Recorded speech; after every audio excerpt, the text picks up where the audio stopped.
increase. Infrastructure spending on water, roads, rail, ports, and electricity is key to lifting the rate of growth and creating jobs. The National Working Committee reaffirmed the good work done to date in stabilizing the performance of our critical SOEs, which is a vital pillar of deepening economic growth and raising investment in job creation across the broader economy. Recent performance data for Eskom, PRASA, and Transnet have all demonstrated improvement in efficiencies and financial management. However, more work still needs to be done to get these entities back to full strength. The ANC welcomes the national dialogue as an important step towards deepening democratic participation and nation building. South Africans have demonstrated a clear readiness for meaningful engagement on the challenges confronting our nation. The ANC believes that such dialogue must strengthen social compacts across all sectors and reaffirm the constitutional values of equality, justice, and non-racialism. Our structures and members will participate actively, guided by the ANC's historic mission of unity and transformation. The NWC endorsed the reconfiguration of municipalities in the Free State Province as part of implementing the local government action plan. In the Free State Province, we have intervened in Lejweleputswa, Litsimeng, Mafube, Masilonyana, Mukhaka, Nala, and Nketwane.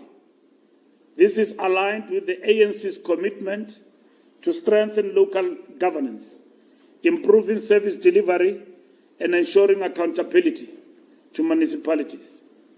The ANC continues to prioritize ethical leadership, capacity building, and stability in local government as essential to advancing the district development model and fulfilling the constitutional mandate of developmental governance.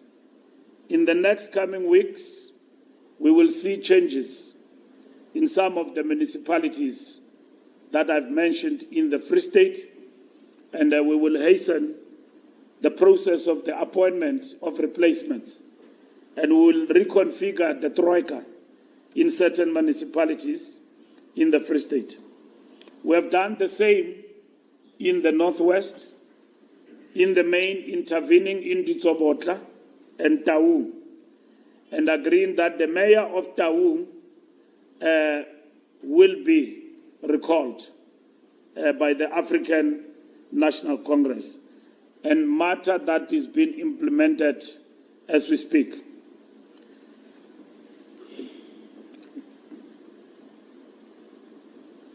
The National General Council, the 5th National General Council, will be held from the 8th to 12th December 2025 in Gauteng, under the theme, The Year of Renewal, making the ANC a more effective instrument of the people to achieve the vision of the Freedom Charter.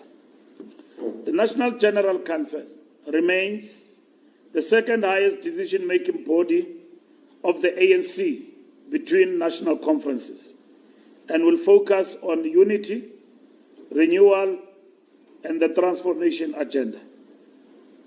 The delegate cut-off date for delegates in terms of membership was 30th September 2025, with participation limited to branches in good standing and within their constitutional terms of office. The NGC will comprise of 1,600 delegates, of which 1,115 will come from provincial delegates and branches. And a breakdown of this is now being communicated to the structures, and the branches will be, those who qualify to come, will be preparing to come to the National General Council. The draft program of the General Council is finalized, and the NGC documents have been distributed to all organs of the organization, including public representatives, to ensure a comprehensive and evidence-based assessment of progress. This was coupled with provincial and regional general councils that have been convened to engage with the NGC-based document, which was ensuring that the discussions,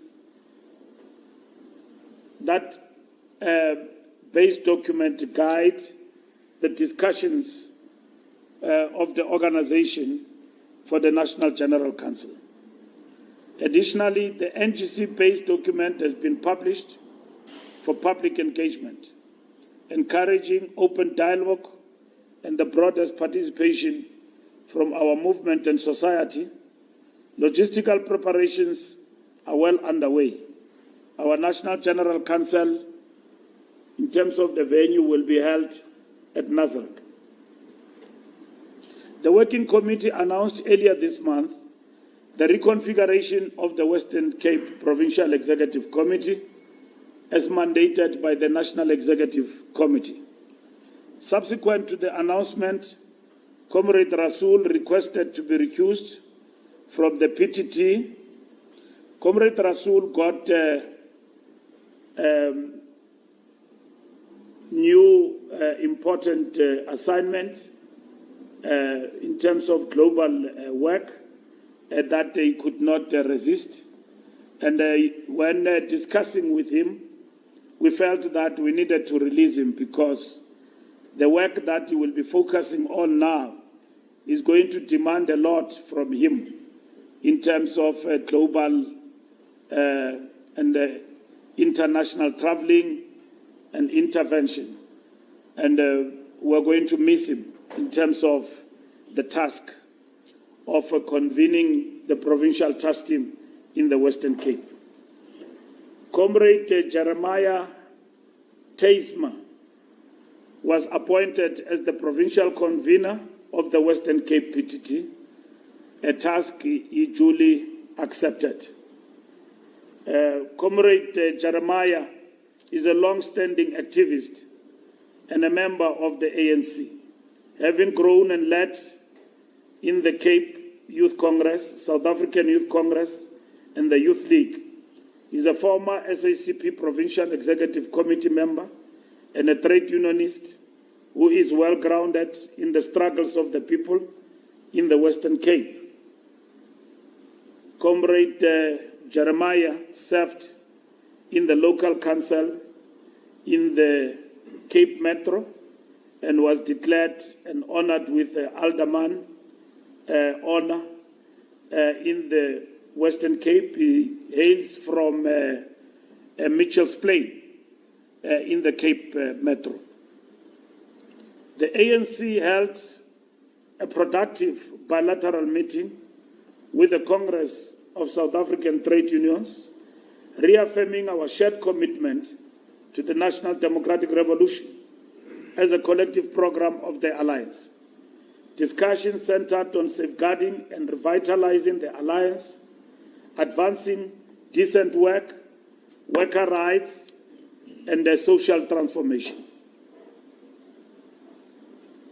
We agreed on the need to defend the working class and ensure that economic policy remains pro-poor, redistributive, and transformative in line with the ANC economic transformation policy framework. Engagements with the South African Communist Party are ongoing. We note the success of the SACP People's Red Caravan in October under the theme, the People's Movement for Self-Reliance and Sustainability. The ANC will hold a bilateral meeting with the SACP before the National General Council to strengthen ideological coherence and programmatic unity. We thought by now, as mandated by the National Executive Committee, we would have had a meeting, a bilateral meeting with the South African Communist Party before the National Executive Committee, but because of a rigorous program of the SACP, which required that they go and station full-time for the October month in the Eastern Cape, made it really impossible for us to meet. But nonetheless, we are both committed to this bilateral engagement. And to finalize the most important discussion that you all know about of the SACP standing as an independent organ. It is important for us to have that discussion so that the General Council of the ANC can get a full report and as well as a way forward from the National Executive Committee on this particular important development within the alliance. But most importantly, we need an alliance meeting as well to reflect on this moment before the National General Council so that as the alliance, we can have a common approach on this particular matter. But nonetheless, you will know what is the position of the ANC on the matter, that we are not in favor of the position of the party, standing it alone in terms of the upcoming elections. The National Working Committee has taken a decision that Comrade Senzo Mchunu's request for special leave from the activities of the National Executive Committee and the National Working Committee be granted. The ANC guidelines and procedures, implementation of the National Conference resolutions on credibility and integrity, dealing with corruption and on fighting crime and corruption were adopted by the National Executive Committee on the 13th to 14th of February 2021 and amended. The Special National Executive Committee meeting was amended at the Special National Executive Committee meeting on the 24th to 25th April 2022. Paragraph 3.1.1 provides that a member, I quote, office bearer or public representative who has been indicted to appear in court of law on a charge of corruption or other serious crimes must immediately step aside pending the finalization of her or his case. I want to read again. Paragraph 3.1 of the National Conference resolution on procedures on credibility and integrity, dealing with corruption and on fighting crime and corruption, which was adopted on the 13th to 14th of February 2021 and amended in the Special National Executive Committee from 24th to 25th April 2025. Paragraph 3.1.1 provides that, I quote, a member, office bearer, or public representative who has been indicted to appear in court of law on a charge of corruption or other serious crimes must immediately step aside pending the finalization of her or his case, close quote. Comrade Mchunu has not been indicted to appear in a court of law on a charge of corruption or other serious crimes. Accordingly, the specific provisions of paragraph 3.1.1 do not apply to him. However, this does not mean that he or any other member who is alleged to be involved in corrupt activities cannot voluntarily step aside or take special leave. We welcome Comrade Senzo Mchunu's emphasis that he understands, I quote, that the people are feeling the trauma of crime and corruption in the country, close quote. Now, you will know on this particular matter that I did explain to you the decision of the organization when the matter of special leave of Comrade Senzo arose in government, and that indeed the ANC position with regard to step aside is exactly what I've quoted in the document. Now, in the light of the Commission's work and what it requires on him, it is practically impossible not to agree to that particular request. That is what has guided the National Working Committee to then grant Comrade Senzo the request that he made, that he wished to step aside to be on special leave equally in terms of the party work and the work of the National Executive Committee, pending the processes that have been undertaken at the present moment, so that he's got no burden on himself or the ANC as we deal with these particular matters. South Africa will host the G20 summit under the theme Solidarity, Equality, Sustainability.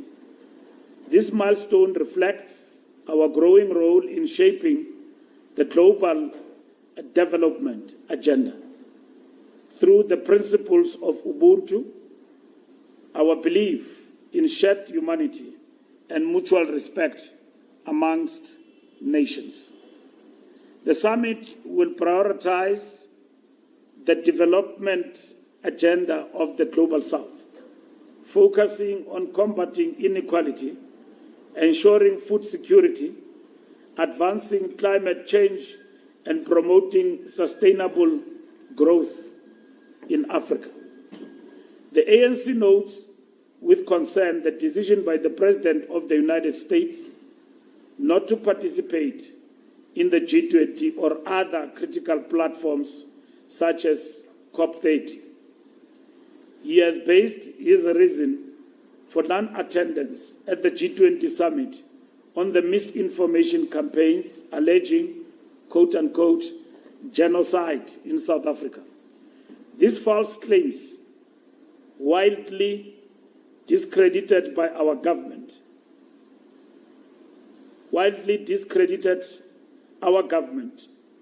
civil society, and even sections of the Afrikaner community, form part of a deliberate disinformation drive aimed at sowing division and destabilization.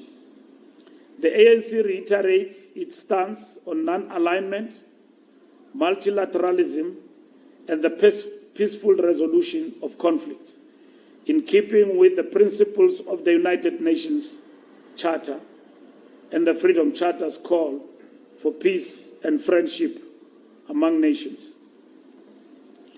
The ANC congratulates the People's Movement for the Liberation of Angola, MPLA, and the people of the Republic of Angola on the occasion of the 50th anniversary of their independence, celebrated on the 11th of November 2025. Angola's liberation stands as a beacon of African self-determination, solidarity, and the triumph of perseverance over colonial domination. The bonds between the ANC and the MPLA were forged in the crucible of struggle, with Angola providing a home to many South African freedom fighters during the darkest days of apartheid. As we celebrate this milestone, we reaffirm our commitment to strengthening Pan-African unity South-to-South cooperation, and the pursuit of peace, stability, and development across the continent in the true spirit of African Renaissance and Ubuntu diplomacy. The ANC joins the nation and the world in celebrating the remarkable life of Dr. Esther Mahlangu, a global icon of African art and cultural heritage.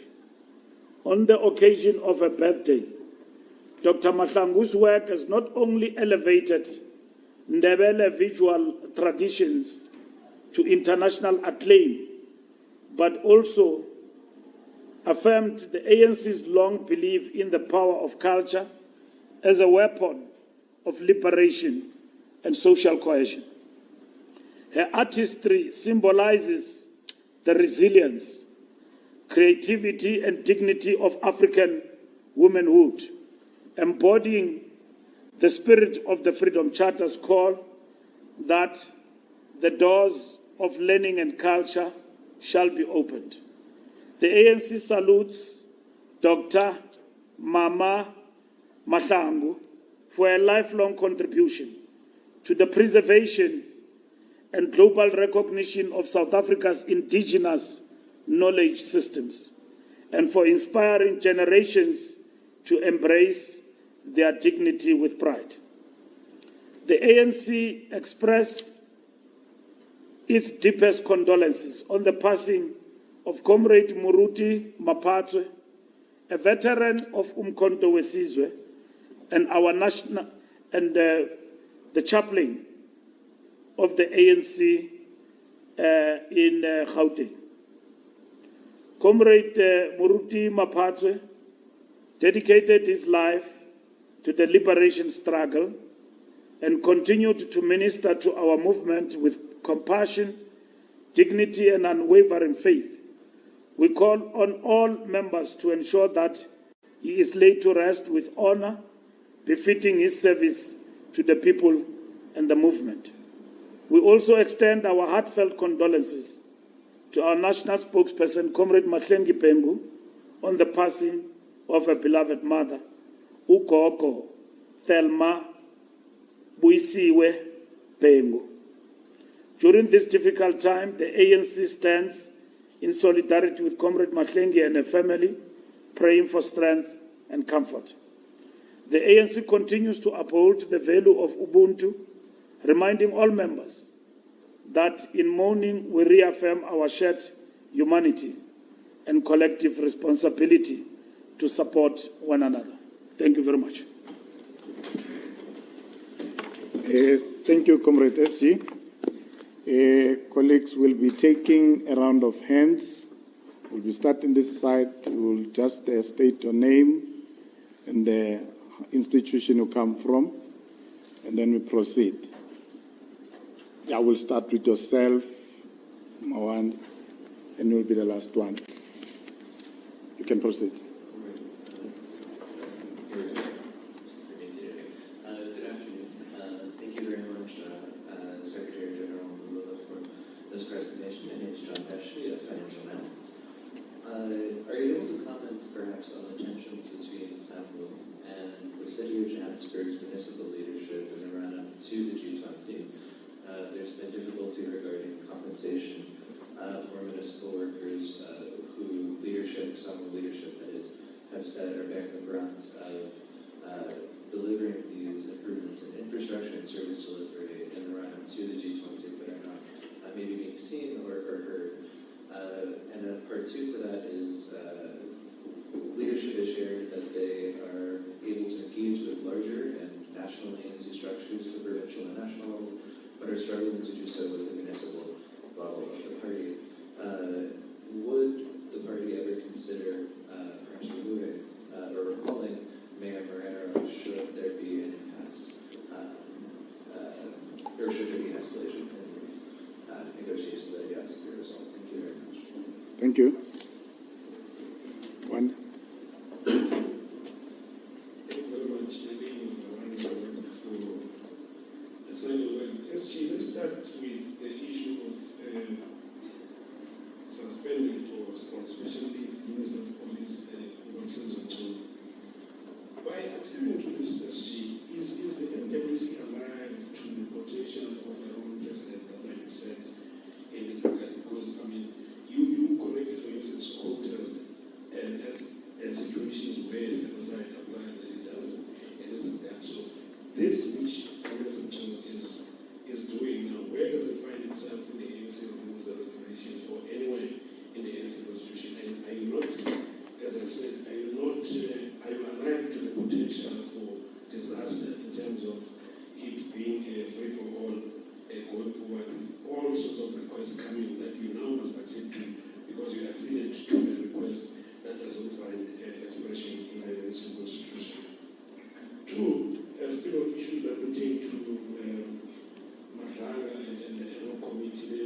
for the past 10 months since they took the decision in December last year. Last year's chief, what is going to be the central? I'm not getting the central discussions of the agency. And oh, maybe, by the way, a more important question is this, which has always been out there. Does the NGC have powers to change leadership? I say this also not out of the sky because we know there's a lot of talks about people calling for the disbandment of the National Executive Committee of the ANC. Recently, again, there is the suggestions that President Bey must take over as convener, and several NEC members will make a call that the NEC must be disbanded. Is that likely to be one of the central discussions in that NGC, that this particular NEC should be disbanded? Thank you very much. Thank you. Samantha. Hello, my name is Samantha from 24. So, Marula, can I start with the issue of the Minister of Special Leave, Santo Chulu? Based on the statement that we got last week, it sounded like he asked and then the party declined. You also explained now, but could I just ask why now? What is the reasoning behind the party accepting his request now? And then with Western Cape, last week we saw your former Financial Secretary Leonard Ogot defect to the Democratic Alliance. He said he's dealing with about 300 members minimum. Are you worried about how you're going to perform in the local government elections there? And then I understand that there's an announcement coming tomorrow from the Minister of Finance about a lower inflation target. Do the ANC believe that there's been sufficient consultation around that? Thank you. Thank you. Comrade Testi.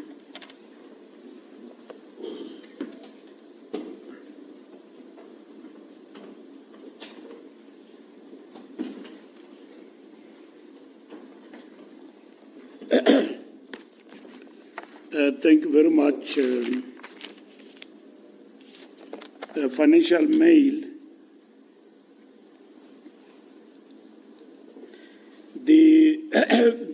The Metro of Johannesburg must be able to settle the dispute with the union. And they must be able to find each other. Workers are bargaining very high using the G20 for whatever demands that they have. So the municipality must engage with the workers and find each other on these matters, because these matters will be with us beyond the G20. So the reason we've got unions and all of that is to ensure that they defend workers and their rights, and at the same time make it a point that within the parameters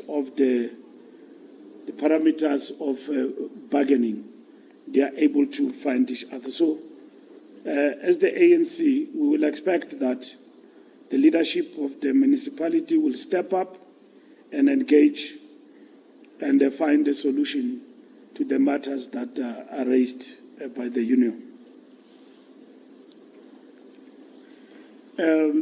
With regard to Comrade Senzo, are we envisaging a potential disaster? There can never be a disaster. I've explained in the statement that the act of self-conscience and voluntary stepping aside is an individual act. It's not in the guidelines that I've read. I've explained, not now, even earlier on, that Comrade Senzo presented himself to the Integrity Commission. And I said that we normally, in the past, as I explained, when somebody has presented himself or herself to the Integrity Commission, we wait for the conclusion of that process. And only when it is concluded, we get a report and table that report to the NEC and its recommendations for decision making. So I did report from the onset that Comrade Senzo did present himself to the integrity, and we now get the report through his statement that he did appear, and they agreed they will meet again after the processes have been concluded. That's step one. And as the ANC, we did relate to that. With regard to step aside, we explained to him that he must work as a member of the NEC, and he had voluntarily taken a decision to step aside till the processes have concluded. We've got two processes in the country, ad hoc committee and Madlanga. And in the terms of reference, the name of Comrade Senzo arises there. And so there's a lot of things that are said about him that need his clarity, and for him to engage with those issues without any due pressure and prejudice. Now, as an organization, when a member is faced with such, and that member have voluntarily taken a decision that many wouldn't take, like what Comrade Senzo have done, you grant that. And that's what we have done. So it's not a subject of the ANC policy. But if I'm a member of the organization and all of that, you are in that situation, you are on leave in government, literally, leave. You are not at work, and then you do work of the ANC every day. Wherever you go and appear, whatever you say is attributed to the ANC and yourself in relation to the proceedings of the ad hoc committee and the Madlanga Commission. So the best option for a party like ours is to allow that process to conclude and give the comrade an opportunity in terms of what they have asked to basically step aside and be on a special leave. And that's what we have done. And that's what we have granted to Comrade Senzo, so that he's able to attend to these particular matters. Suleiman stepping aside, his name has been mentioned, like many others whose names have been mentioned. He'll have to appear, but there is not the genesis of the commission as compared to Comrade Senzo. He'll have to appear if he's summoned to explain himself on those particular issues. And when judgment is passed, the commission conclude on its report, depending on what it says about such people in the commission. Like we said from the onset, the ANC will act informed by its own policies and prescripts in how you deal with matters of integrity. But such individuals too must ask to appear before the Integrity Commission and present themselves and explain themselves on these activities, because they are members of the ANC. A person who's not a member, who's mentioned by the commission, we've got nothing to do. Who's an associate member of members, like Brian Mukhodzi. He's an associate member of members. There's nothing we can answer there. He must answer for himself in the commission. And I don't think Integrity Commission has got anything to do with such characters. So they must answer for themselves in the commission and everywhere else. In our records, they are not members of the ANC. Suleiman is a member of the ANC. He's a treasurer of the ANC in Nakamutiri Mulema. So he knows what he needs to do as a member of the ANC.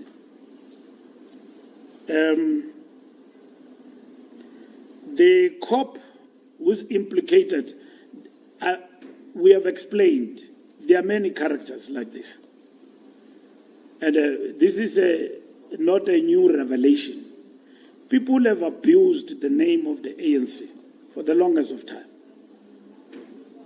You do have comtsotsis in our struggle and in our organization. And our organization is highly infiltrated by questionable individuals, self-serving, of no consequence. Like this, wearing ANC regalia, doing and implicated in wrongdoing. They must answer for themselves. So this cop is not a member of the ANC.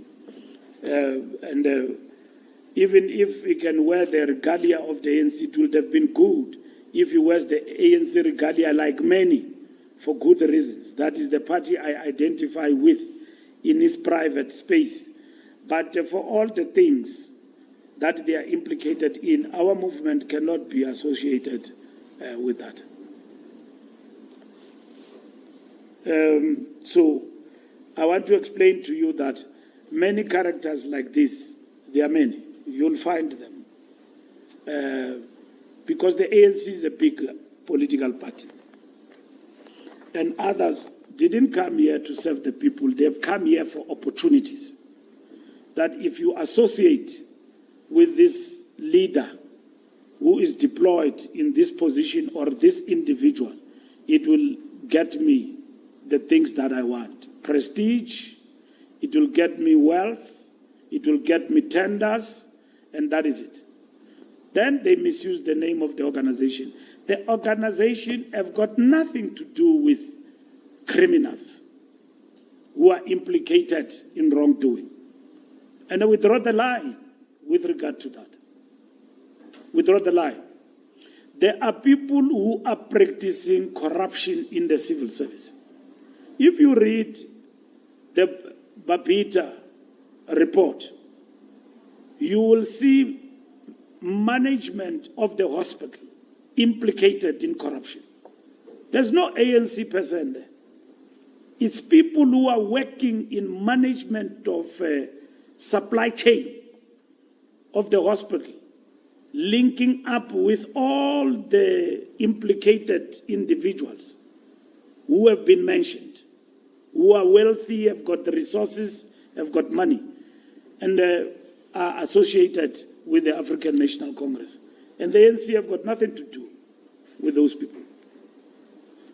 You will see that in the civil service, even in government, where people in the supply chain are basically doing as they wish and doing corruption. They even, some of them call themselves bigger names, cartels and all of that. It's fun going around the country. And they associate their activities with the ANC. That has got nothing to do with the ANC. It's activities of individuals who are working in the civil service and at the same time doing corrupt activities, and now they get to be said to be associated with the African National Congress. The SACP decision to accept, to change its resolution will also, spill over to the ANC. The decision to contest elections on your own is bigger than just a mere decision of changing a resolution for one issue there and that matter there, and so on. This resolution has got an impact on the alliance. The Communist Party is aware of that. It has got an impact in the alliance in now making members of the Communist Party to choose between the ANC and the Communist Party in terms of membership. So we didn't have that. We didn't have to choose over the years between the ANC and the Communist Party. We are one thing.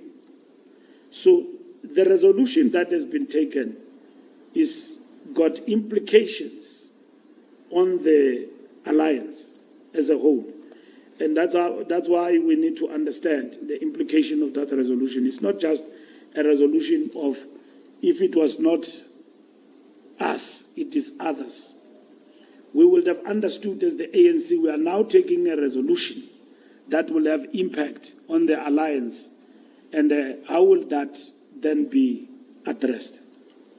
So that's why as the ANC we are very much clear on why the resolution of that nature does not augur well for our tripartite alliance. The NGC, there are many things that people want about the NGC. They want the NGC to elect leadership. They want the NGC to do a whole lot of things. Members of the ANC, if they don't want the NEC, they can petition the organization and do that. The NGC we are going to, it's not the NGC where we are going to be entertaining matters of leadership. We are going to be entertaining, strengthening the African National Congress to come back and win the majority in the elections that we are approaching. People who are concerned about leadership issues do not really understand and appreciate the moment we are in. If they entertain such, I can report to you that majority of our structures are focused on the task of the General Council, not on who is going to be elected. The time for who needs to be elected will be in 2027. The General Council will consolidate unity of the ANC, get the midterm report, and then make proposals for the future in terms of what we need to strengthen as an organization going forward. Lastly, what is the party acceding to in terms of News 24 census request? And why now? I think I've explained that particular question thoroughly. There's nothing wrong about the decision that Comrade Senzo have actually taken. You have not retracted that decision. That decision stands. And every process is not in a state of, it's not static, it's in a state of motion. And the situation around us is fluid. It changes every day. It's what is called a dialectical process. So where we were last week, we are not there today. What could have obtained at that time will not happen now. We now know what the burden it carries for him to do ANC work whilst faced with these allegations. Because the allegations go to him that he deals with cartel, he's been absorbed by cartels, and he's working with Tsotsis, he's surrounded by Tsotsis, he's surrounded by questionable characters. Over and above, the state is corrupted. So he's corrupted from judiciary to prosecutors. Those are the allegations that we are probing as it stands now. And the Comrade Senzo have started at the ad hoc, and now he's going to go to Madlanga. And he has never run away from accounting. He's been there for a couple of days.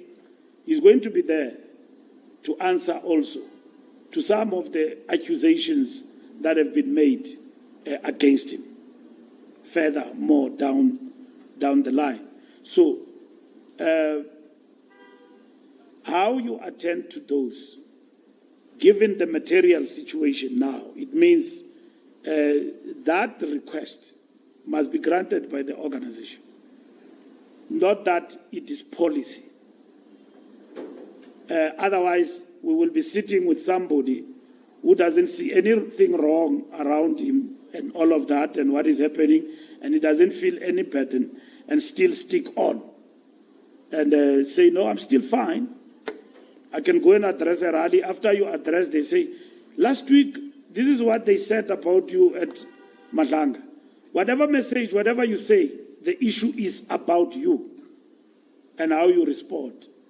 Why you signed the letter, why you did this, and all of that. So those are the issues. Now, his membership of the NEC is not taken away. He's not stripped of his membership of the ANC. He, as a comrade and a leader, has taken a decision that, given these circumstances, not even circumstances, this leave by the president, I equally believe that I must. And then the NEC and the NWC at that time said, no, you just stay on as a member. But you will understand that it's complicated going forward, more than what would have envisaged from a point of before things started. Practically now, we're no longer dealing with envisaging what's going to happen. We're dealing with the practical situation. Now, I did explain to you, if I have to remind you, when we were at the 9th floor, when I dealt with this matter, and the fact that Senzo had written this letter, when Mawande asked the question. And even before he asked the question, I explained that here is the policy, and this is what is actually happening. And now, at that time, when I was explaining this particular matter, which we reiterate again here today, we did explain that Integrity, Comrade Senzo, has asked to appear, and he had not appeared. So yeah, he did appear before the Integrity Commission, and that process on its own is taking its course, like all other members. And now, I did explain to you a week before, we did discuss the issues of integrity, and the NEC did reflect on the issue of people stepping aside just on implications. We don't have that rule. That if something is said about you and nobody can prove it anywhere, it's not tested anywhere, and then you can step aside. With Senzo, there is a process, which means I can stay in this process and clear my name. And that process is Justice Madlanga, first and foremost. But in this country, you can't just say anything to anyone and it stays. And then we must say, no, you are guilty as charged. That is kangaroo court. There's no such a thing. Allegations must be tested in a competent court of law. If not, the incumbent, the individual facing with such, must be able to deal with those in the position of leadership. So, yeah, these things are not small, they are big. And they are huge. And they've got huge implications for the country if they are found to be true. Now, we have said as the ANC, we can't give a running commentary. And the reason for that is that if something is said today about somebody, we'll have a comment about it, even before the commission concludes. It's fine for people on Twitter to conclude, to be judges and prosecutors and all of that, to conclude on things, and the media to write. Because you guys don't, make up issues now. You are writing what is reported about people. And then allow also those people to present themselves and their side of the story. On the balance of evidence, you will then make a determination that, and even the judge will make a final determination. But an argument that I will have with you now, and you say I'm this, and you say no, it's an argument. You are smearing me, you are doing everything. There's no way apisa uphelela khona. Uyaxoka, or you are telling the truth. In this instance, there is a court, not a court, there is a process of which this country is spending millions of rands to deal with.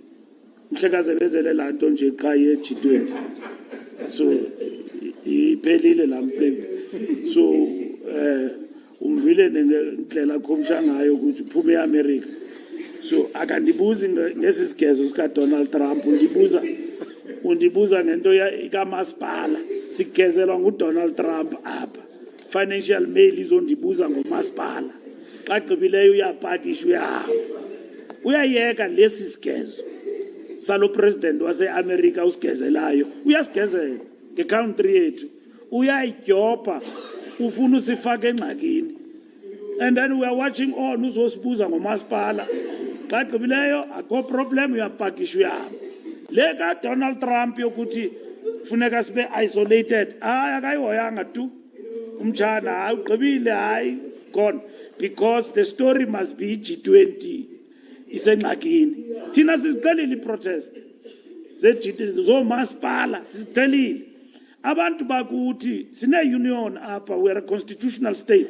Asothuswa ngabasebenzi xa bamatshela umasipala because kusiza i-G20. Zininzi izinto esijongane nazo, including ngoku abantu abahlukumezwayo bathi hey iyeza le G20 sifuna ni declare GBV disaster. Uyaqonda akulunganga. Naba bagezayo bafaka ipost apha estratweni bathi no i-transformation yethu bayayithuka. Transformation in this country, they say this is a regulated racial policy that has been passed by our government, when the reality of the matter is about addressing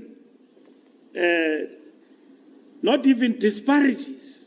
What happened in this country 300 years ago? That's what we are addressing here. They insult it. They say we are regulating racial policy in this country, when they know we are not equal. And we will never be equal. And we can't be equal only after 30 years. The struggle continues. Otherwise, if we were equal, the economy would have told us a different story altogether, and many other things. They would have told us a different story altogether. But ke mandimyeke umhlekazi angandikhuphi endweni. So, what the minister will pass tomorrow in terms of the MT, medium-term budget statement, at least there is a consensus amongst all the parties in government, in the government of national unity, and the challenges that we are facing, and how to intervene with regard to that. So we don't envisage that they will have challenges that are of any nature by tomorrow when the statement is presented. Thank you. Thank you, Comrade SG. Colleagues, are there any hands? Follow up. Yeah, I think well, let's take the last round. After this, we'll start with you now, then one, then okay, it's a follow-up. Let's start with yourself. Okay, no man can start. You can follow. Then Samtanda will close with you. Afternoon, SG. My name is Samuel Masuwe from City West. Mine is regarding the NGC. My memory says we were in the last NGC was in 2015, and you had over 4,000 delegates from around 2,500, if I'm not mistaken, branches. Now, there's a problem with regards to disputed branches and stuff like that, and you indicated that the cutoff for delegates was September 30. Is there a hope for those that will be resolved by the National Dispute Resolution Committee and appeal? Those branches and regions that will be resolved between 30th September and December before NGC to be part of that, of the NGC. And are you worried? Are you not worried that the number seems to have declined sharply from the last one, and how do you hope to bring back those numbers back to have many delegates participating and then unity of the ANC going forward? Thank you so much. Thank you. Francis Mawanga, and probably just to finish off where Norman left. Actually, Norman is right, SG, because in fact, maybe to take this point further, the point that Norman raises, it has raised a question of credibility of some of these ANC events. I mean, you can't have the numbers that Norman was reciting and then the ones that were, there's just no correlation between the two. The ANC remains more or less the same size, if not even bigger in terms of membership now than it was in the 2015 NGC. How do you explain those disparities, as I say, especially in line of those who then say these are actually cooked delegates, they are not the legitimate delegates that ought to attend this event that represent the branches of the ANC in their majority, 70% plus, for instance. And then there's the only issue of Rasul declining the appointment. Did you not have a conversation with him before? Because this is rather unusual that he declines after being announced publicly. Isn't that the process that you consult people before you appoint them into this situation? And then a point of national interest that you missed yesterday, I don't know whether deliberate or because you don't have to fix the issue of the South African citizens that are stuck somewhere in Russia or Ukraine, allegedly having consent by NKP to be trained as security personnel. I don't know. Yeah, something along those lines. What do you have to say about that? I'm sure you should be concerned, like I am concerned as a South African citizen, that some of our own are stuck in a war zone like that one. And then finally, the COSATU bilateral that we had with them, say you agreed on having and continue to have poor economic policy, but one would say how in this neoliberal economic framework of the ANC that for centered around austerity, I mean, for the first time we see magistrates marching about their working conditions, lack of things like bonuses and stuff like that because of the economic framework that the current administration has taken, which is centered around austerity. Austerity that has been proven time and again that it kills public service, and you have such conversations. In fact, did you discuss austerity with COSATU, SG, at all in that bilateral thing that we had? Last, SG, you mentioned in passing issue of when you respond to someone that you are not revoking the membership of Umatungwa, and it triggers a thinking of me that you actually do have the power, by the way, to revoke a membership of wayward members. Where is the ANC, given the amount of problems that is the ANC are in, credibility and integrity issues, at what point do you get to that, to trigger that provision of revoking membership of people who are putting the name of the ANC in extreme disrepute, like this company is not being mentioned at Matlanga and the NO committee, which is things that involve criminal cartels, drug cartels, serious transgression. Of course, natural justice, they're not guilty, but we've always insisted that the ANC rises above society. So we can't say because they are not charged, therefore we can't take extreme measures, which is why stand aside was introduced precisely because the ANC rises above the rest of society. When are you revoking membership of certain companies like the ones implicated in Matlanga and the NO committee? Thank you. Thanks. Sam? Mr. Madonna, with regard to the SACP and their decision to go alone in the next elections, have you actually had a frank conversation with the alliance partner? Exactly what is their contribution towards the ANC's electoral outcomes? I know that the last elections you performed the way you did, but what was their contribution to that? And so why are you holding on to that? And then could you please indulge me on a hyper-local issue in the Peter-Mokaba region? I know that there are people there who have sent a lawyer's letter to you and they are requesting for the outcome of the dispute lodged against ANC, the regional conference of Peter-Mokaba. Can you get an update on that? Can you respond to their letter? I know the deadline was yesterday. They essentially want the report from the chairperson. So can you please give a response? Thank you. Okay, let's just give just one.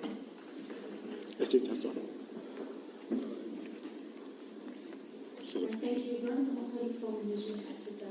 Just SG, for me, it's just really one question. We know, in fact, two, ahead of the G20. One being the women's shutdown that's anticipated ahead on that day. Many women saying that there will be a shutdown. Just your response as the ANC, given some of the issues that people will likely try to put forward ahead, of course, of this global engagement. But then again, going back to what Trump has said, are you worried at all about what influence this could have on the other G20 leaders, that perhaps maybe we could see others boycotting, but even just the perception that this has essentially created with the US president not taking part? That's it. Thank you. All right, thank you. Go ahead, SG.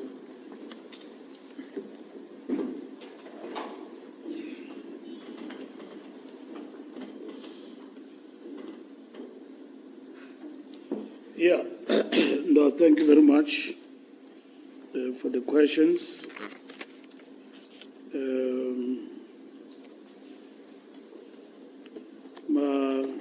Masangani, City Press, no, they have not declined the numbers. It depends on the formula you actually use, and I know you are going to propagate this thing. I've heard you with Mawande saying that this is a big decline. No, there's no decline. You'll see in our report in terms of membership, it is the model and the formula you actually follow. So we followed more or less the formula of the General Council of 1996. Not a rally, a mass, 5,000 people. We're going to get everyone from every province and any branch participating. Not all branches anyway, even if the numbers were 4,000, will come to the General Council. So, General Council, it is well constituted within the constitution of the ANC. 1,600 is within the Constitution.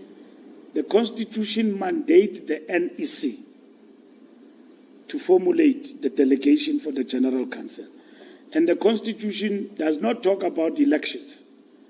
The desire to elect and to disband, if it is there and people want to pursue it, they can try. It's a democratic platform, but I'm telling you right now, that General Council is not for disbandment or anything of sort. The ANC Constitution does allow members, if they want the NEC to be disbanded, they can gather 2/3 of ANC branches and call for a special Congress for the disbandment of the National Executive Committee. So it's not something that is just done by people who are sleeping on WhatsApp groups and then think that is a branch. No, that's not a branch. WhatsApp group person who propagate the fall of the NEC or who wishes the following. It doesn't happen like that. We are a democratic organization. It is expressed fully in the Constitution in terms of the rights of members and at the same time the powers of the General Council of the African National Congress. So, Maswangai, there is no decline of numbers. It's the formula that we have followed, and the NEC agreed that we must be 1,600, and then we must become a political school, and that's what we have been.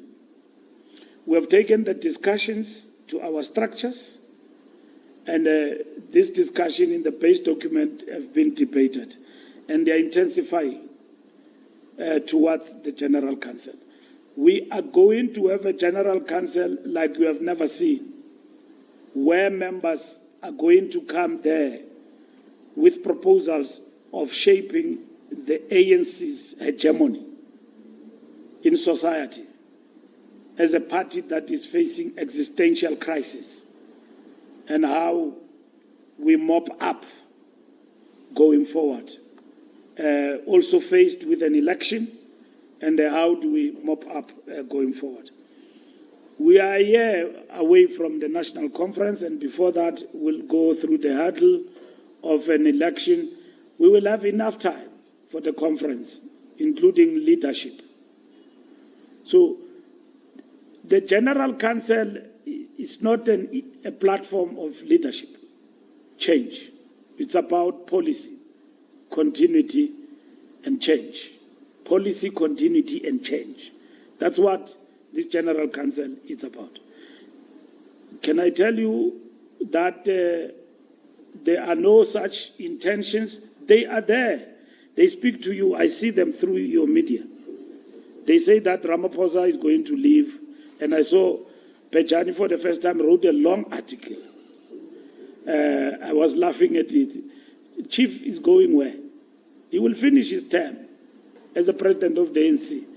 And as members of the ANC, from where I'm sitting as Secretary General of the ANC, as a leader of our party, we are okay with Ramza, Pula Aine, Ya Ramaphosa, and it will, with our support as a collective. It's not leading alone, it's leading with us. And members now are invited to even make an input in that leadership in the General Council.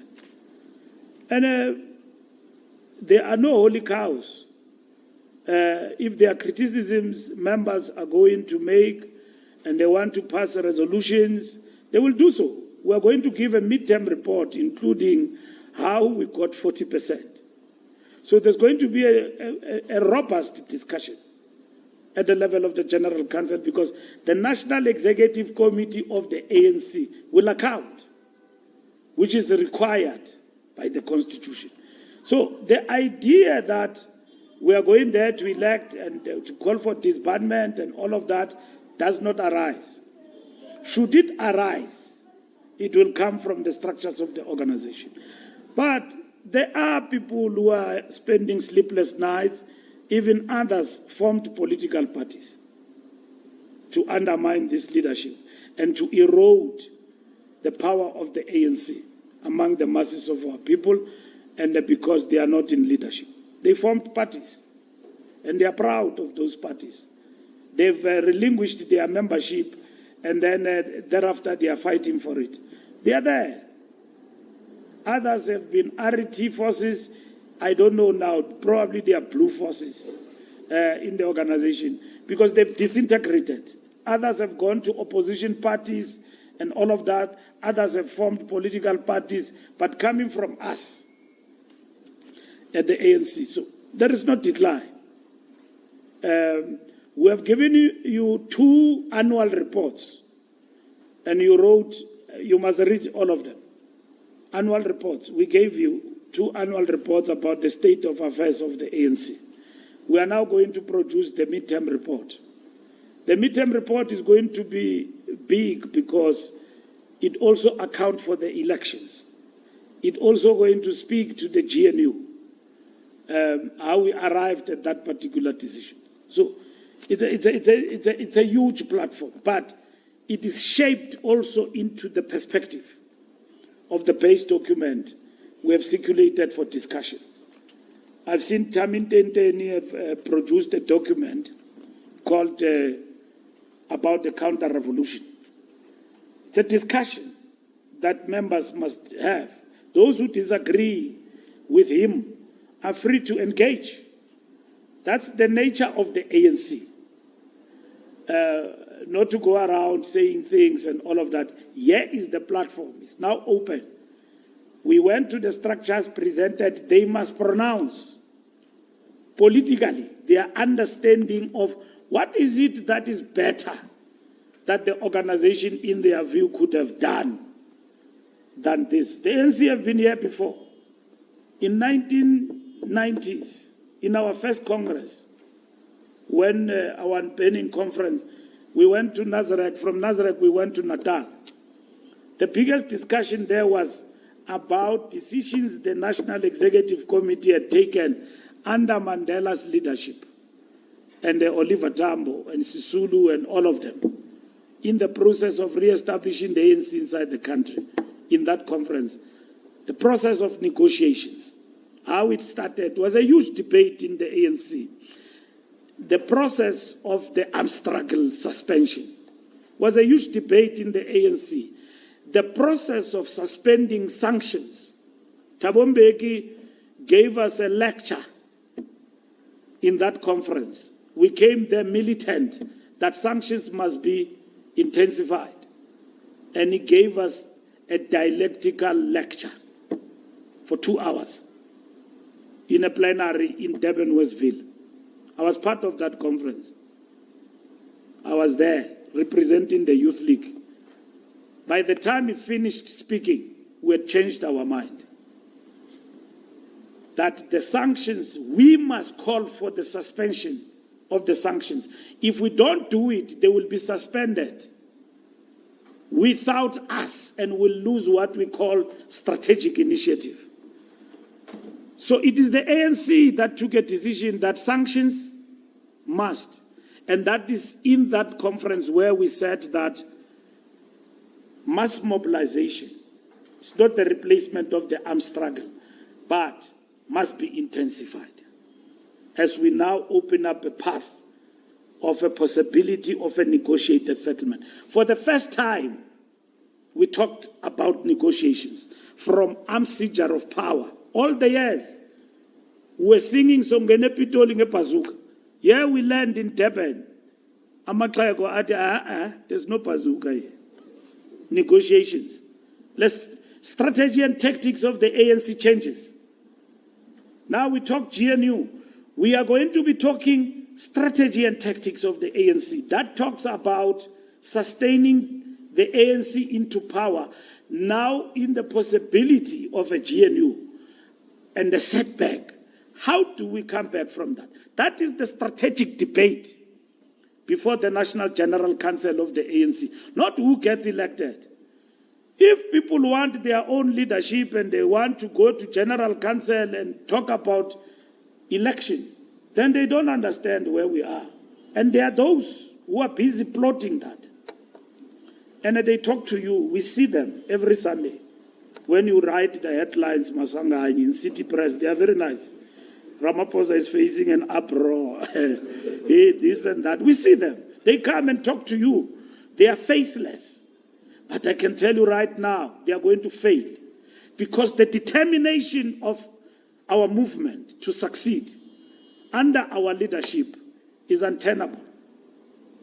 We understand perfectly where we are and what needs to be done for us to not only survive, but to come back. And that's what this General Council is going to answer. It can't be answered by 10,000 people who are going to be singing from in the morning till in the afternoon. It's going to be answered by 1,600 delegates with others participating in the lead up to that General Council. Banikeza abanye umphako. So, this General Council is representative of all our structures across the length and breadth of the country. Mawande, I've answered the question of the numbers. And I'm not going to repeat it. The question of Rasool. I did have a discussion with Comrade Rasool before announcement in Cape Town. He was going to Turkey, and then he said to me two things.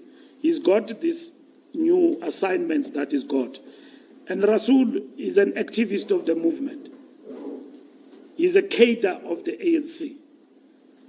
And he was ready to take up the task. And he also had some challenges at the time when we took the decision that he accepted other responsibilities, which it was going to be very difficult for him to match that with this part in terms of the organization. Of course, he had to talk to his family and prioritize that, because it would have meant that, do I leave this offer that I've taken up and then now go and focus on the ANC. But he have said, SG, I will die black, green, and gold. Assign me other tasks, I will always be there. But the task you want to give me, especially in the Western Cape and the government we are dealing with in the Western Cape, will need me 24/7. And I can't give you half. So I announced him. And then I came back to the officials and the NWC with a name to replace him. And that name is Jeremiah. And he has who pick good Bible, Old Testament, with Jeremiah. Jeremiah Teisma, our comrade, seasoned comrade, all-rounder, Communist Party, background, COSATU, youth movement, upbringing. He's a pastor, by the way, from Mitchell's Plain at the present moment. So I spoke to him. He have accepted the role to become our convener in the Western Cape. So we will go and inaugurate him, probably, if time permitting, because before end of the week, so that you see him, Comrade Teisma. You might have known him, but you don't know. He has got very important accolades like Alderman. Do you know Alderman? In the council in the Western Cape, that he had that prestigious award that he got. So we believe that he's an activist, he's got energy, he will do the work. So we are happy with him. There are South Africans trapped there. We have issued a statement, and we want to reiterate that we want to know who sent them there. What were they doing there? Were they mercenaries and all of that? President and government, we have said as the ANC, they must leave no stone unturned to get to the bottom of these 17 people whom it is rumored that they were 20. It means about 3 people have died there. Children, fathers of children have been dispatched to a war zone by somebody. I hear now another rumor that it is MK Party. So I don't want to be sued. I hear from you, the media, today, News 24, that it is rumored that these people were sent there by Zuma. So I don't know. But Zuma disappeared in the country. I don't know whether he was in the war zone and then he came back singing and very energetic when he came back. So, and somebody was saying on Twitter, Umbalula can't match Zuma. I can't match him. He's very fit from wherever he comes from. Umtomdala ayu fit kakhulu ungamalala nam ungithusile at his age. So we don't want to entertain rumors, but we want to know, is this South Africa cannot afford to have sponsorship of mercenary work. This thing has been happening. Americans come here, poach people, and then give them lots of money, and they go and fight in the war zone in the Middle East and everywhere else. That's what they do. And everyone else, they poach these people, they give them a lot of money. Some who are operatives of the old order. Some of them, we caught them wanting to, going via Zimbabwe, to go and conduct a coup d'etat in Equatorial Guinea. Under President Zuma's government, we found them. And they were arrested in Zimbabwe, if you remember, and all of that. These mercenaries who are here in our country, so we need to know who is sponsoring this work, unless our state agencies are not doing the correct work. Everything else is a rumor that we have learned about in the media. We don't know how far it goes, but government must do its job. Look, the economy is faced with a number of challenges, and the options that have been taken of austerity and all of that sometimes were meant to cushion us in order to advance. So the extent to which we'll be able to get out of this is something that will tell us in the next coming months and years as to we're turning the corner.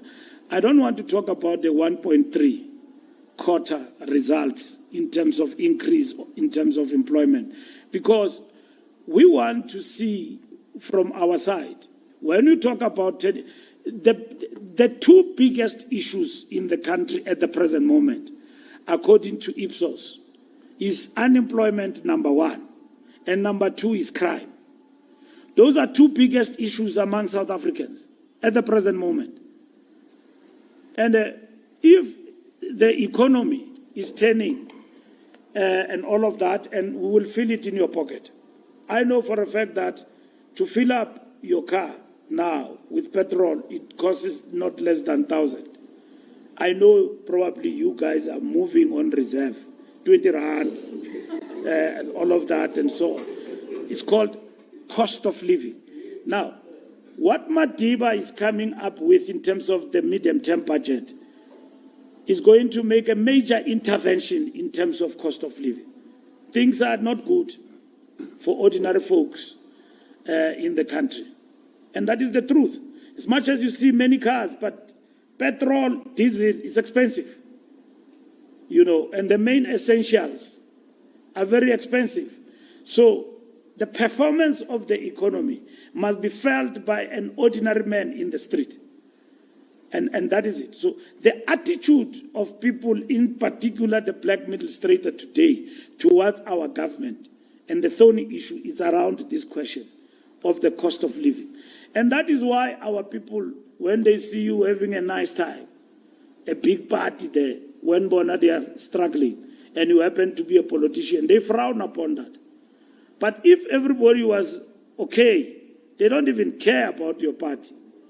They just pass. But now if you can organize a party, and then you are an ANC person or a politician and all of that, people ask themselves, those questions are not just genuine, they are legit. Because government must tighten the belt in the times of this, where people are living, you know, with a shoestring budget in the period of the cost of living. You can't see government and its leadership living large when all of us, we've got difficulties in terms of the cost of living. And these are some of the things that get to be questioned. Revoking of member, you are correct. It has never happened, but we are going to do it now. You are Mbalula somewhere, you are giving us a bad name. The ANC Constitution says the Secretary General, that's what I explained to that chap.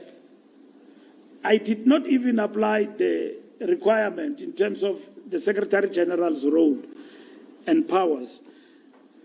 We just applied what is required in terms of the ANC Constitution. So, revoking membership, that gets to be done anytime in the organization. News 24, we will not have the ANC winning and calling itself a movement, if ever. There was no value in the Communist Party and COSATU, in the ANC. There was value, and there's still value. And that's why we will maintain that alliance, Siyamthanda, with the Communist Party and the ANC. Peter Mokaba, lawyers, we answer them here. We have answered those lawyers of Peter Mokaba. We have answered others, but we have briefed the structures in Limpopo about the task team that was established and the outcome.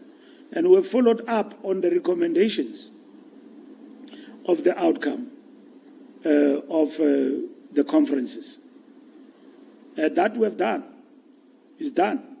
So there are people who are looking for the report. But the report won't help anyone, because at the end of the day, the locus standi in terms of the organization. It's not the report. It's about how we have dealt with the matters before the organization in relation to this structure. So we have responded to the letter of the letters of the lawyers. These lawyers who write to us here at Luthuli House, they write and leak to you. So before we even respond to them, we must respond to them and we must respond to the media. So there is no integrity there. So nonetheless, we have responded to them. Newsroom, if you go to the UN, there are protests there every day on different issues, especially during UNGA, United Nations General Assembly. There are protests there. If you go to COP17, you will find that. If COP30, if you come here, there's COP30, you will get protests. So if people protest with the G20 coming to South Africa for different reasons, there is nothing wrong about that. There is nothing wrong because the world we live in is not equal. And there will be all sorts of protests that take place all the time. So we must understand that South Africa is a country in which even those who protest for whatever that they protest about, they are allowed to participate because we are a vibrant constitutional democracy. So here in South Africa, nobody will be killed for protesting during a G20. We've got enough police force and government not to kill people, but to ensure that people, if they want to protest, they are free to do so. But there are things that we will not allow, and the state must not allow, is those who protest with the intention of collapsing things. The democratic state can't allow that, to collapsing government during G20. That G20 is going to make an indelible mark for this country and for changing matters for our economy. And the fact that there will be protests, they should not be muzzled. And the protests I've read about now are those that are inward-looking. Inward-looking in terms of South Africa. One, GBV is the biggest thing in our country. It needs us. Those people who are coming here, they are coming for the G20 and they are going to depart. GBV is with us. It's our problem as a country, which we must attend to. But there will be others who want to protest for these nations and leaders who will be coming here to highlight the questions of international importance within the global framework of economic setup. And they will come from different backgrounds, trade unions and everywhere else will be protesting. But South Africans must understand that issues that we are faced with will be resolved by us. So if you protest because you want the world to see that we have a challenge called GBV, at the end of the day, fine and good, but that must be resolved by us. Long after those leaders who are coming here will have left. And we must join the movement of GBV. Women for Change are calling for an intervention of a state of emergency, if I'm not mistaken, or the GBV to be declared a disaster, a national disaster. Those are issues that we need to join because GBV affects us, our families, and everyone else. And there's nothing wrong about that. There's nothing that we should be in conflict about. And it's important that we as the ANC, we will feel free to join that particular movement. The United States not taking part in the G20. That's the question you ask, Newsroom. Just to speak about about, just the repercussions of that, and the precedent that it's setting ahead of this gathering?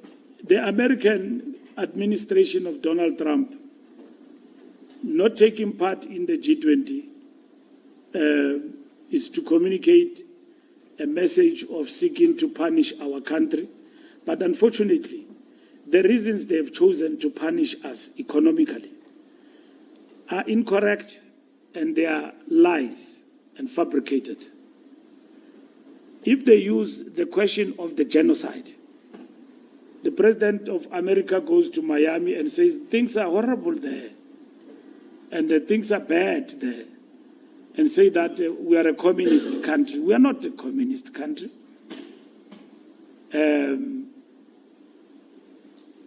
Donald Trump administration has not been straight with us. When President Ramaphosa went there, they raised the issue about the killings in the farms, and then they played a video of Julius Malema. That's where it ended. He never said anything about ICJ, about us taking Israel to international court. He never said there where we saw him there that he's got a problem with our policies. Expropriation of land and all of that. But every time he's got an opportunity to take a swipe at us, like that.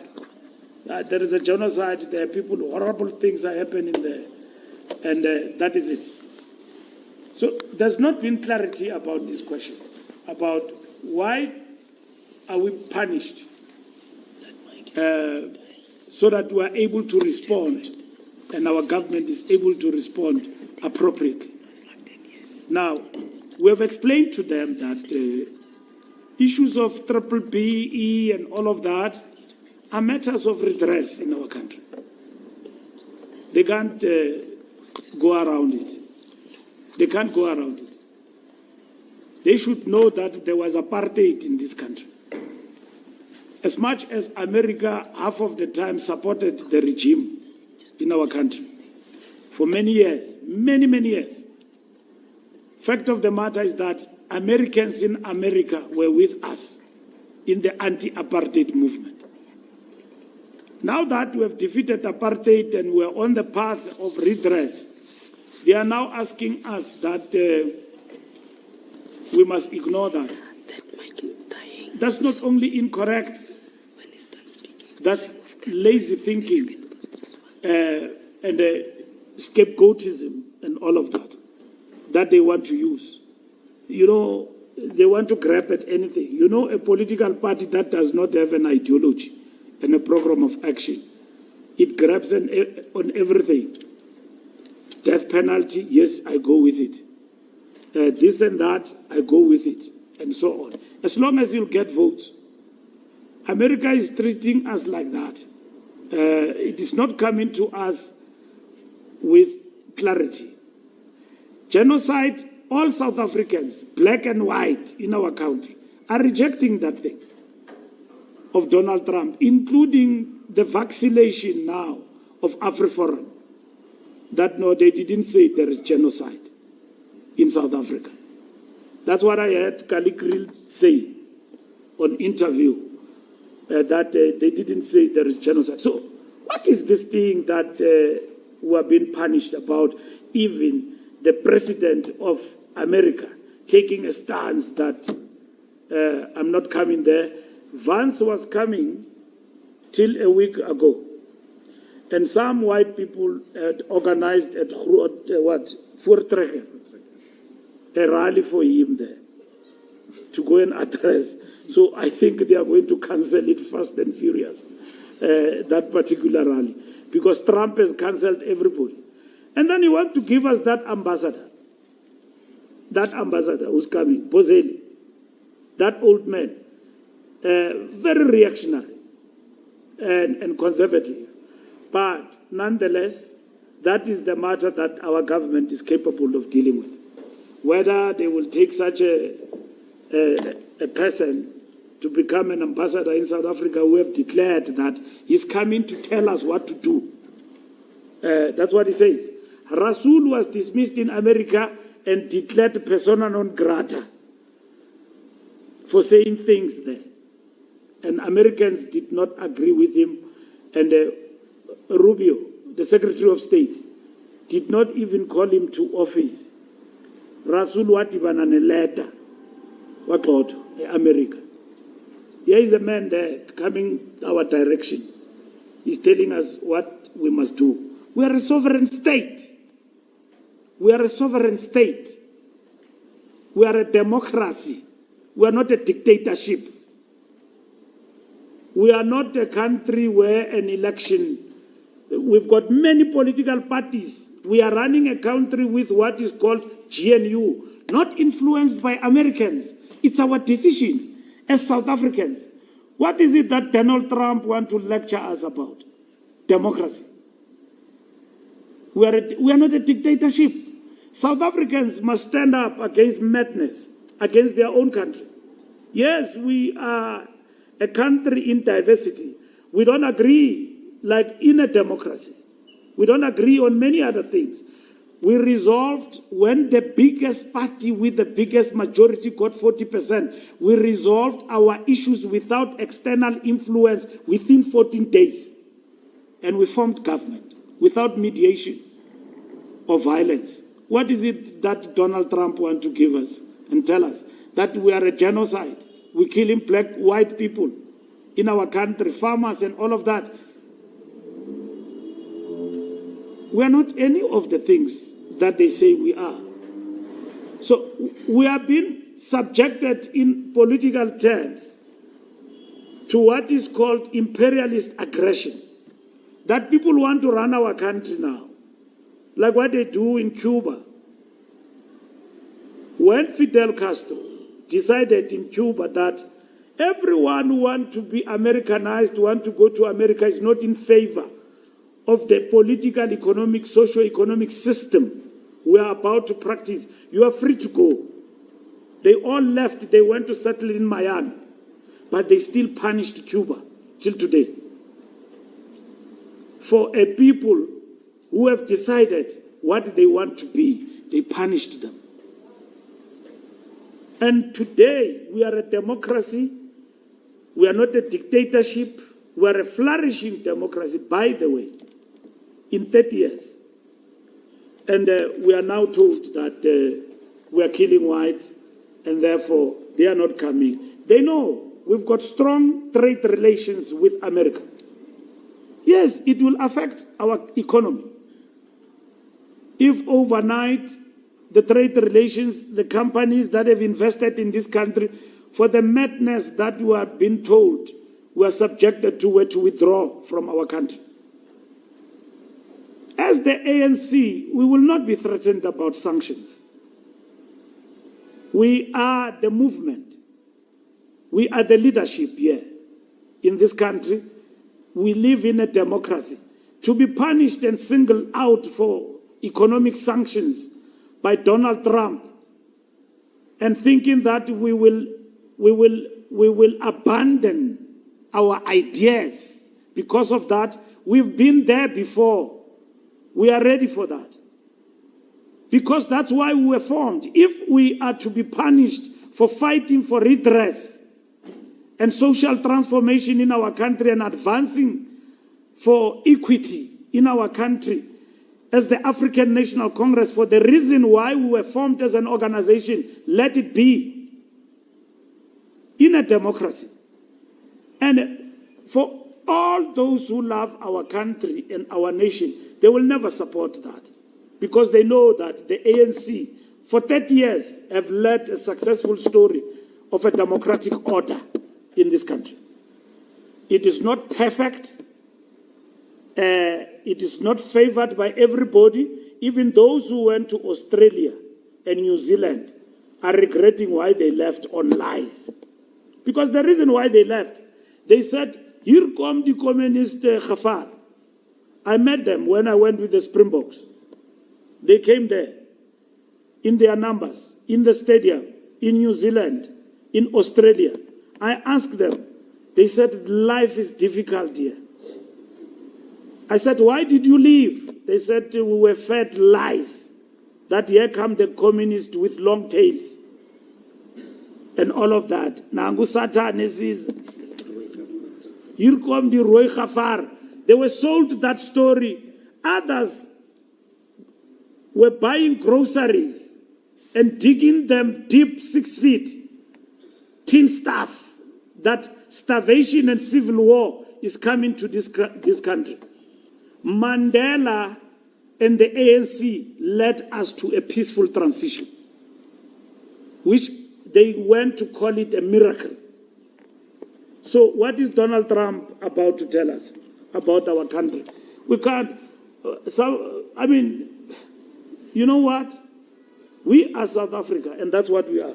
Thank you. Thank you, Comrade SG, for making time and for this press briefing. Colleagues, let me take this opportunity to thank you for always supporting us and being a critical stakeholder. Siyabonga, siyabulela. This briefing is adjourned.